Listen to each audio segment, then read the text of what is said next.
भूमिखंड गुरु तीर्थ के प्रसंग में महर्षि च्यवन की कथा। कुंजल पक्षी का अपने पुत्र उज्जवल को ज्ञान, व्रत और स्तोत्र का उपदेश।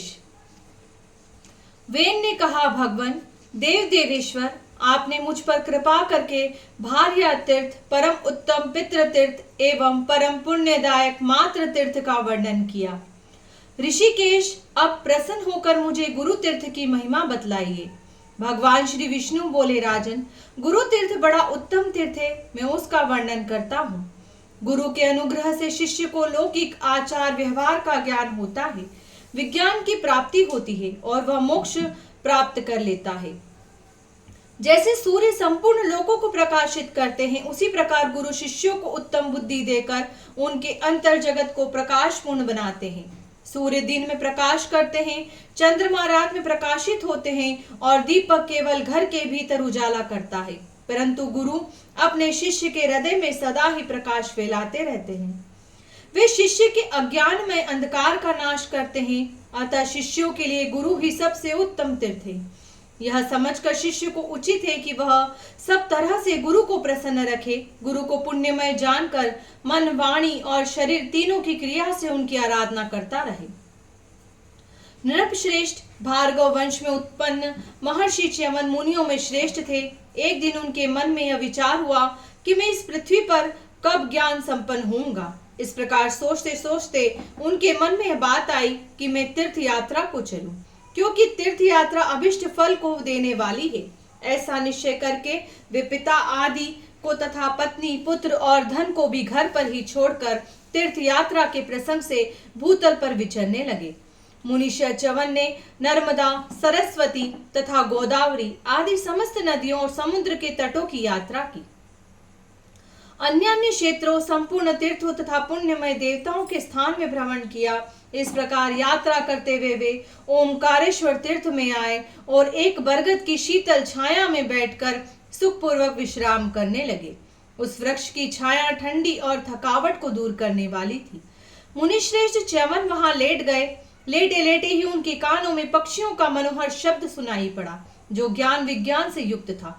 उस वृक्ष के ऊपर अपनी पत्नी के साथ एक दीर्घजीवी तोता रहता था, जो कुंजल के नाम से प्रसिद्ध था। वह तोता बड़ा ज्ञानी था। उसके उज्जवल, समुज्वल, विज्वल और कंपिजल ये 4 पुत्र थे। चारों ही माता पिता के बड़े भक्त थे। वे भूख से आकुल होने पर चारा चुगने के लिए पर्वतीय कुंजों और समस्त द्वीपों में भ्रमण किया करते थे। उनका चित्त बहुत एकाग्र रहता था। संध्या के समय मुनिवर च्यवन के देखते देखते वे चारों तोते अपने पिता के सुंदर घोंसले में आए। वहां आकर उन सब ने माता पिता को प्रणाम किया और उन्हें चारा निवेदन करके उनके सामने खड़े हो गए। तत्पश्चात अपने पंखों की शीतल हवा से माता पिता की सेवा करने लगे। कुंजल पक्षी अपनी पत्नी के साथ भोजन करके जब तृप्त हुआ, तब पुत्रों के साथ बैठकर परम पवित्र दिव्य कथाएं कहने लगा। उज्जवल ने कहा, पिताजी, इस समय पहले मेरे लिए उत्तम ज्ञान का वर्णन कीजिए। इसके बाद ध्यान, व्रत, पुण्य तथा भगवान के शतनाम का भी उपदेश दीजिए। कुंजल बोला, बेटा, मैं तुम्हें इस उत्तम ज्ञान का उपदेश देता हूँ, जिसे किसी ने इन चर्म चक्षुओं से नहीं देखा है। उसका नाम है कैवल्य, मोक्ष। वह केवल, अद्वितीय और दुख से रहित है।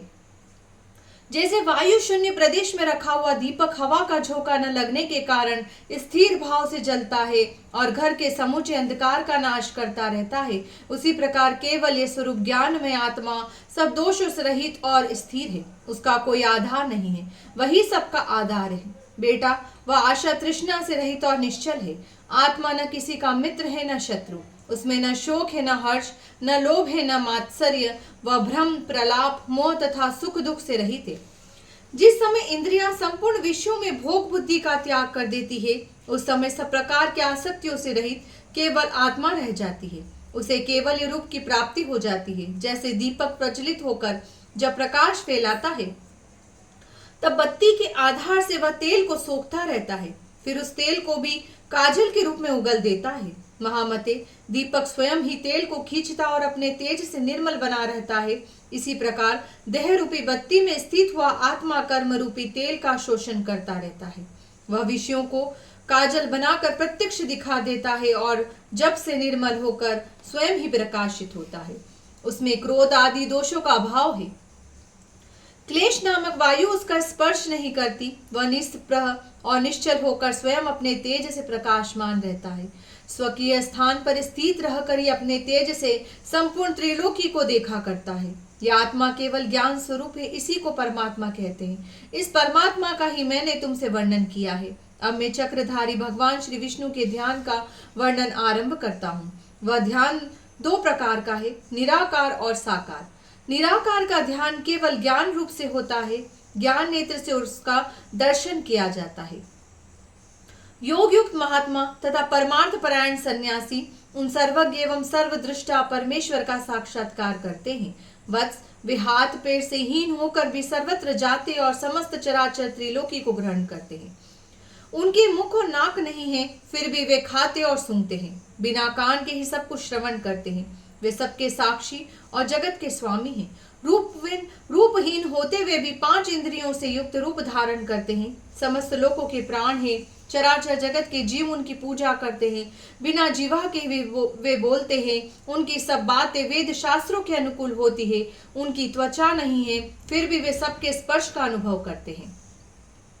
उनका स्वरूप सत और आनंदमय है। वे विराक्त आत्मा, उनका रूप एक है। वे आश्रय रहित हैं और जरावस्था से शून्य है। ममता तो उन्हें छू भी नहीं गई है। वे सर्वव्यापक, सगुण, निर्गुण और निर्मल है। वे किसी के वश में नहीं है, तो भी उनका मन सब भक्तों के अधीन रहता है।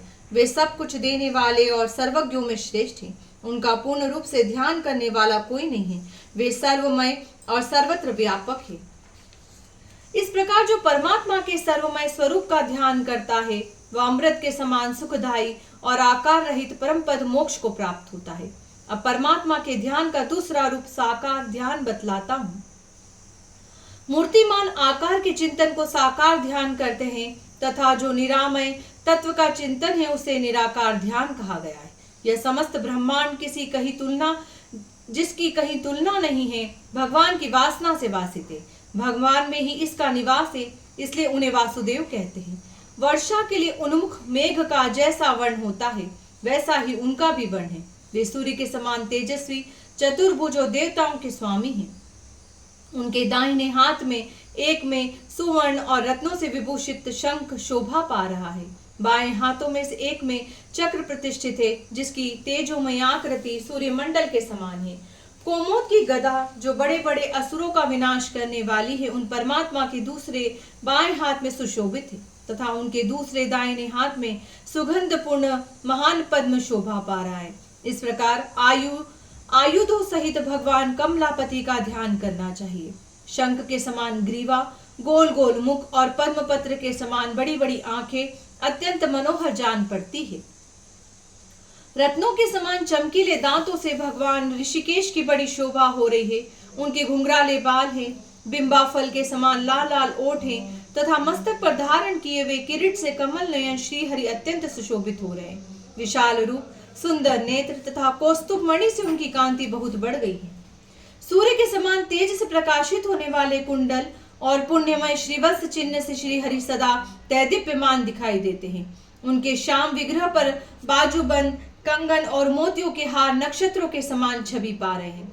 इनसे सुशोभित भगवान विजय पुरुषों में सर्वश्रेष्ठ जान पड़ते हैं।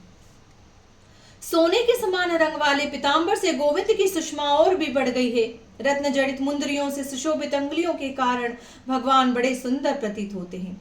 सब प्रकार के आयुधों से पूर्ण और दिव्य आभूषणों से विभूषित श्री हरि गरुड़ की पीठ पर विराजमान हैं। वे इस विश्व के सृष्टा और जगत के स्वामी हैं। जो मनुष्य इस प्रकार भगवान की मनोहर झांकी का प्रतिदिन अनन्य चित्त से ध्यान करता है, वह सब पापों से मुक्त हो अंत में भगवान श्री विष्णु के लोक को जाता है। बेटा, इस जगदीश्वर के ध्यान का यह सारा प्रकार मैंने तुम्हें बता दिया। अब व्रतों के भेद बताता हूँ, जिनके द्वारा भगवान श्री विष्णु की आराधना होती है। जया, विजया, पापनाशिनी, जयंती, त्रिस्पर्शा, वंजुली, तिलगंधा, अखंडा तथा मनोरक्षा, ये सब एकादशी या द्वादशियों के भेद है। इनके सिवा और भी बहुत सी ऐसी तिथियां हैं जिनका प्रभाव दिव्य है।